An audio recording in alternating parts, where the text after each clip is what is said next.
ये बाकी साथी बैठ जाए ना पीछे। अपना प्रोग्राम है, हम एकता के सूत्रों में बंधने के लिए आए हैं। ये सभी साथी क्रांतिकारी थी, आवाज जहां तक जा रही सभी साथी बैठ जाए।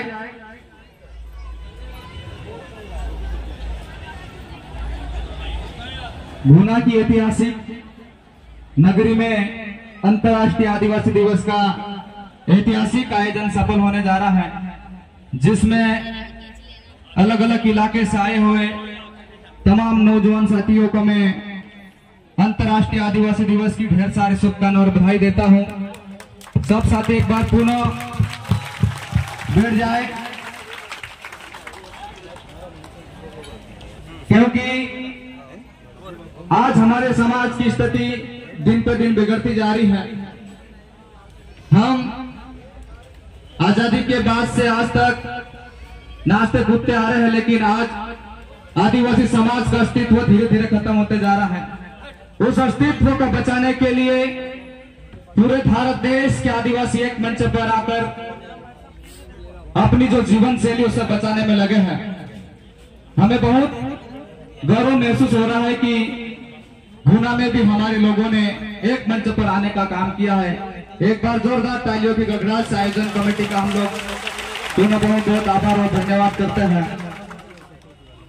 और इस ऐतिहासिक आयोजन को भारत देश में नेतृत्व करने के लिए हमारे मार्गदर्शक आदरणीय आप गजानन ब्राह्मणे जी को आज से 30 साल पहले 1994 में जिनेवा में भारत देश का नेतृत्व करने का अवसर मिला, जिन्होंने पूरी अपनी दमदारी से भारत देश का नेतृत्व किया। और 1994 में 23 दिसंबर को भारत देश को भी वहां पर सदस्य बनाया और आज पूरे भारत देश में आदिवासी दिवस बनाने का अवसर हम लोगों को मिला है।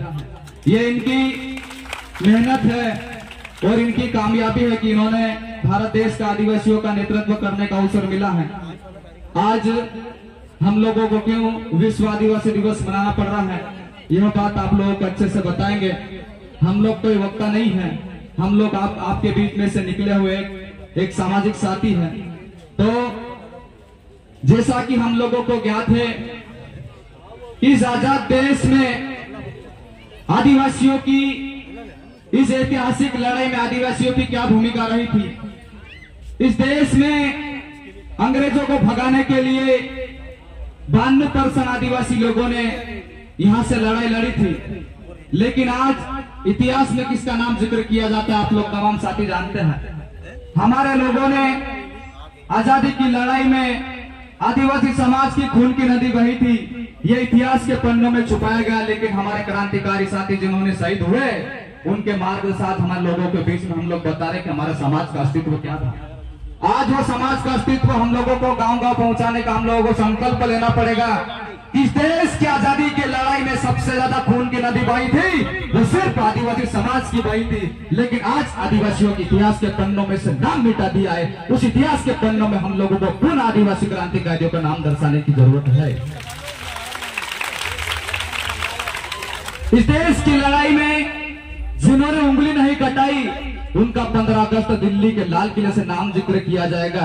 लेकिन इस देश के लिए अपनी गर्दन कटाई, उसका दिल्ली के लाल किले से नाम जिक्र नहीं हो रहा है। ये चीजें हम लोगों को दिल्ली के लाल किले से जिक्र करवाना पड़ेगा। जैसे आप लोगों ने देखा कि टंकिया भील का इतिहास देख लो, भगवान बिरसा मुंडा जी का इतिहास देख लो, जिन्होंने आदिवासियों के लिए जल जंगल जमीन की रक्षा के लिए लड़ाई लड़ी। आज उनका इतिहास धीरे धीरे खत्म होते जा रहा है। जिस प्रकार से हम लोगों को पूर्ण इतिहास में हम लोगों को दर्शाना पड़ेगा। आज यहाँ पर पढ़े लिखे नौजवान युवा साथी है, इन नौजवान युवा साथियों को संकल्प लेना पड़ेगा कि आज हमारा समाज का अस्तित्व क्या था, आज हमारा समाज की पहनावा क्या था, आज हमारा समाज का संस्कृति क्या थी। आज वो संस्कृति धीरे धीरे खत्म होती जा रही है, उसको भी हम लोगों को पुनः जिंदा रखना पड़ेगा।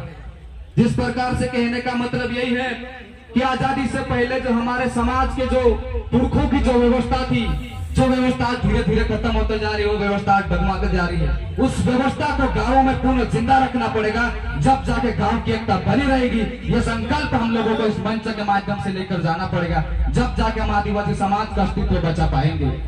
आप लोग देखते जा रहे हैं कि आदिवासी समाज की संस्कृति चारों दिशाओं में बढ़ती जा रही है। लेकिन अगर हम अन्य और दूसरे समाज की हम लोग बात करें तो उनकी संस्कृति एक रास्ते पे चलती, लेकिन आदिवासी समाज अलग अलग धर्म पंथ और राजनीतिक दलों में बढ़ने साथ आदिवासी समाज का अस्तित्व धीरे धीरे खत्म होते जा रहा है। उस अस्तित्व को बचाने के लिए हम लोगों को संकल्प लेना पड़ेगा, क्योंकि आज देश और दुनिया की जानकारी रखने वाले हमारे समाज और दादा जैसे लोग व्यास और देश दुनिया में बैठे हुए, आप लोग चिंता करने की जरूरत नहीं है। जरूरत पड़ी अगर गुना के आदिवासियों के साथ में कुछ गलत हुआ तो पूरे भारत देश के आदिवासी गुना में आ जाएंगे, गुना में पाव रखने की जगह नहीं मिलेगी। ये हम लोगों को संकल्प करना है। तो हम लोगों को ऐसे ही एकता बनाई रखनी है। जैसा कि हम लोगों ने देखा इस देश की लड़ाई में सबसे ज्यादा भूमिका आदिवासियों की रही। उस जल जंगल जमीन को बचाने के लिए हम लोगों को संकल्प लेना पड़ेगा। आज नहीं तो आप लोग देख लो, कारपोरेट देश, बड़े बड़े बिजनेस वाले लोग आकर हमारी जमीन को धीरे धीरे खदेड़ा जा रहा है और आदिवासियों को भगाते जा रहे हैं और आदिवासी भगते भगते समुद्र के तरफ जाके बैठ गया है। ये स्थिति आज हमारे समाज की और ऐसी बहुत सारी बातें हैं। हमारे मार्गदर्शक साथी बताएंगे तो मैं इन्हीं बातों के साथ अपनी बात को यही खत्म करता हूँ। पिछले 3 सालों से लगातार दादा को यहाँ पर बुलाने के लिए काफी साथी कर रहे थे यहाँ पर आयोजन के टीमों ने, मैं इनका शुक्रिया अदा करता हूँ। और ऐसा ऐतिहासिक आयोजन होगा तो हम लोग पुनः आपके बीच में आएंगे। बहुत बहुत धन्यवाद। आपकी जय जोहार, जिंदाबाद।